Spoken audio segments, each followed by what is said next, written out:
पाकिस्तान के अंदर। आज उमर अयूब साहब ने बताया मुझे थोड़ी देर पहले कि सरगोदा में वो पेश हुए हैं, एंटी टेररिज्म कोर्ट के जो जज हैं उनको ही उठा लिया गया। आज वहां पर क्या था, उन्होंने बरीयत की दरखास्त दी हुई थी। बरीयत की दरखास्त के लिए उन्होंने इस्तदा की, जिस पर आज समाज थी। पहले कहा गया कि जज साहब आ रहे हैं, लेकिन बाद में पता चला कि जज साहब को ही उठा लिया गया है। उन्होंने अपोजिशन लीडर पंजाब अहमद बचर साहब को कहा है कि आप उनकी बाजियाबी के लिए दरखास्त दें। जहां पर जज उठाए जा रहे हो, जहां पर लोगों को अखबार किया जा रहा हो, जहां पर सोशल मीडिया के ऊपर बंदिश की जा रही हो, जहां पर कारकुनों को उठाया जा रहा हो, क्या आप पीटीआई से ताल्लुक रखते हैं, तो क्या मुल्क जो है इस तरह से मुल्क के अंदर माशी इस्तेकाम आएगा?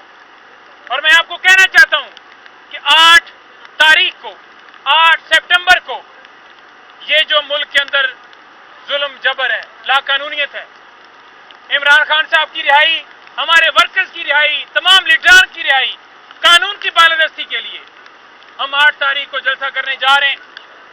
मीडिया कमेटी की कल मीटिंग हुई जिसका मैं मेंबर हूं, और आज भी ये बातें डिस्कस हुई हैं। कल से हम बाकायदा तौर पर मजीद अपनी कैंपेन मोबिलाइजेशन तेज करेंगे, और ये जलसा हर सूरत होगा। कोई ये प्लान बनाकर बैठा हो कि उसने जलसा कैंसिल करना है, एनओसी कैंसिल करनी है, तो मेरी बात कान खोल के सुन लो कि हमने हर सूरत जलसा करना है। अवाम अगर ये जलसा मनसूख करके रुकावटें डालने की कोशिश करते हैं तो अवाम इंशाअल्लाह ताला ये रुकावटें तोड़कर पहुंचेगी। लाखों लाखों की तादाद में लोग आएंगे और इस जलसे को भरपूर तरीके से कामयाब करेंगे।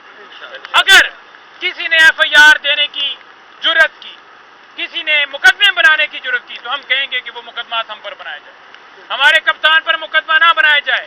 हम सबको दावत दे रहे हैं, पाकिस्तान तहरीक इंसाफ सबको दावत दे रही है, हम सबको कह रहे हैं कि आपने आना है और इस जलसे को कामयाब करने। इसके बाद हम पंजाब की तरफ जा रहे हैं, लाहौर जलसा होगा, फिर दमादम कलंदर 8 के बाद लाहौर में होगा, और ये सिलसिला उस वक्त तक जारी रहेगा जब तक हमारी ये गुजारिशात कबूल नहीं की जाती।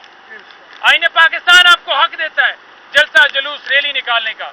आज यूटिलिटी स्टोर्स वाले आज एहतजाज कर रहे हैं, हर इदारा पाकिस्तान का बंद किया जा रहा है। पहले ही बेरोजगारी है, 17,000 लोग यूटिलिटी स्टोर के आप उनको बेरोजगार कर रहे हैं, उनकी नौकरियां छीन रहे हैं। इसके अलावा दीगर महकमे भी इसी तरह या प्राइवेटाइज किए जा रहे हैं या उन्हें बंद किए जा रहे हैं। जब नाअहल हुकूमत आकर बैठती है, नाअहल लोग बैठते हैं, फॉर्म 47 वाले बैठते हैं, तो फिर उनसे हुकूमत नहीं चल पाती। ये हसन अयूब, ये गरीदा फरूकी, ये इस तरह के तर्जुमान, हमें पता है किसके तर्जुमान है। जब ये प्रोग्राम के अंदर आर्गूमेंट्स करते हैं तो उनके पास कोई दलाइल नहीं होते। और फॉर्म 47 वालों को भी मैं कहता हूं कि इधर मुझे हलफ दे दें कि आप अपना हल्का जीते हुए, तो वो भी भाग जाते हैं। हर बंदा अपना हल्का हारा हुआ है, नवाज शरीफ अपना हल्का हारा हुआ है, शोबाज हारा हुआ है, मरियम हारी हुई है।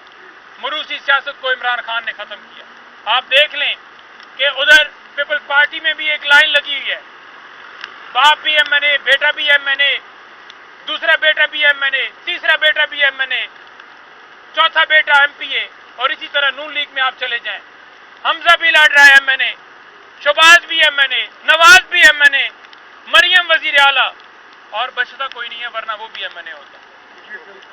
तो ये सिर्फ मुल्क का बेड़ा गर्क कर रहे हैं, इनके पास कोई पॉलिसी नहीं है। आज बाहर से लोग इन्वेस्टमेंट क्यों नहीं कर रहे? क्योंकि उन्हें पता है कि मुल्क के अंदर कानून है, पाकिस्तान की सरजमीन बेआईन है। तरमीम लेकर आ रहे हैं। तरमीम क्या है, मैं आपको सादा अल्फाज में बताऊं।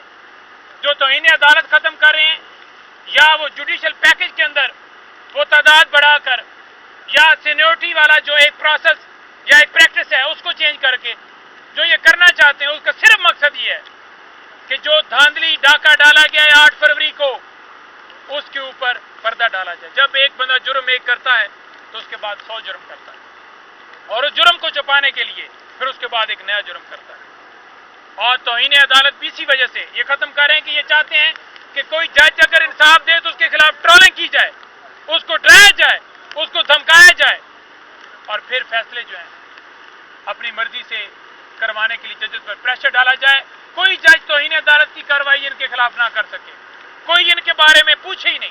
جو مرضی آپ بے شک ان کی بیٹیوں کی تصویریں ان کی ویڈیوز چلوائیں, کوئی ان کو پوچھے نہیں. اس وجہ سے یہ آئینی ترمیم چاہتے ہیں کہ ملک کے اندر جو ظلم جبر کیا جا رہا ہے اس کے اوپر جو ہے وہ پردہ ڈالا جا سکے, ان کو کوئی پوچھے نہیں. آخر میں یہ کہنا چاہتا ہوں کہ ہمارے تمام ورکرز کو, ہمارے سوشل میڈیا کے ٹائیگرز کو, اظہر مشوانی کے بھائی ابھی تک پیش نہیں کی گئے, تمام کو رہا کیا جائے, تمام کو بازیاب کیا جائے, اور جو اٹھاتا ہے اس اٹھانے والے کے خلاف کارروائی کی جائے.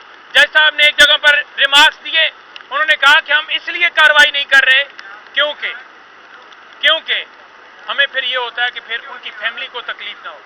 جہاں ملک کے اندر یہ صورتحال آ جائے تو آپ سمجھتے ہیں کہ ملک قانون کے مطابق چل رہا ہے, تمام لوگوں کو بازیاب کیا جائے, تمام لوگ محب وطن پاکستانی ہیں, انہیں ڈیجیٹل میڈیا کے دہشت گرد جو ہے وہ نہ کہا جائے.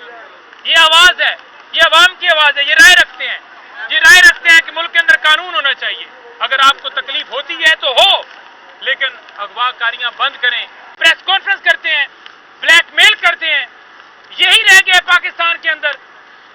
آج عمر ایوب صاحب نے بتایا مجھے تھوڑی دیر پہلے کہ سرگودا میں وہ پیش ہوئے ہیں, اینٹی ٹیررزم کورٹ کے جو جج ہیں ان کو ہی اٹھا لیا گیا. آج وہاں پر کیا تھا, انہوں نے بریت کی درخواست دی ہوئی تھی. بریت کی درخواست کے لیے انہوں نے استدعا کی جس پر آج سماعت تھی. پہلے کہا گیا کہ جج صاحب آ رہے ہیں, لیکن بعد میں پتہ چلا کہ جج صاحب کو ہی اٹھا لیا گیا ہے.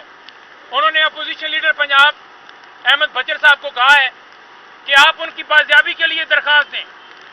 جہاں پر جج اٹھائے جا رہے ہوں, جہاں پر لوگوں کو اخبار کیا جا رہا ہو, جہاں پر سوشل میڈیا کے اوپر بندش کی جا رہی ہو, جہاں پر کارکنوں کو اٹھایا جا رہا ہو, کیا پی ٹی آئی سے تعلق رکھتے ہیں, تو کیا ملک جو ہے اس طرح سے ملک کے اندر معاشی استحکام آئے گا؟ اور میں آپ کو کہنا چاہتا ہوں کہ 8 تاریخ کو, 8 سپٹمبر کو یہ جو ملک کے اندر ظلم جبر ہے, لا قانونیت ہے, عمران خان صاحب کی رہائی, ہمارے ورکرز کی رہائی, تمام لیڈران کی رہائی, قانون کی بالادستی کے لیے ہم 8 تاریخ کو جلسہ کرنے جا رہے ہیں. میڈیا کمیٹی کی کل میٹنگ ہوئی جس کا میں ممبر ہوں, اور آج بھی یہ باتیں ڈسکس ہوئی ہیں. کل سے ہم باقاعدہ طور پر مزید اپنی کمپین موبلائزیشن تیز کریں گے, اور یہ جلسہ ہر صورت ہوگا. کوئی یہ پلان بنا کر بیٹھا ہو کہ اس نے جلسہ کینسل کرنا ہے, این او سی کینسل کرنی ہے, تو میری بات کان کھول کے سن لو کہ ہم نے ہر صورت جلسہ کرنا ہے. عوام اگر یہ جلسہ منسوخ کر کے رکاوٹیں ڈالنے کی کوشش کرتے ہیں تو عوام انشاءاللہ تعالیٰ یہ رکاوٹیں توڑ کر پہنچے گی. لاکھوں کی تعداد میں لوگ آئیں گے اور اس جلسے کو بھرپور طریقے سے کامیاب کریں گے. اگر کسی نے ایف آئی آر دینے کی جرت کی, کسی نے مقدمے بنانے کی جرت کی, تو ہم کہیں گے کہ وہ مقدمات ہم پر بنایا جائے, ہمارے کپتان پر مقدمہ نہ بنایا جائے. ہم سب کو دعوت دے رہے ہیں, پاکستان تحریک انصاف سب کو دعوت دے رہی ہے, ہم سب کو کہہ رہے ہیں کہ آپ نے آنا ہے اور اس جلسے کو کامیاب کرنے. اس کے بعد ہم پنجاب کی طرف جا رہے ہیں, لاہور جلسہ ہوگا, پھر دمادم کلندر 8 کے بعد لاہور میں ہوگا, اور یہ سلسلہ اس وقت تک جاری رہے گا جب تک ہماری یہ گزارشات قبول نہیں کی جائے.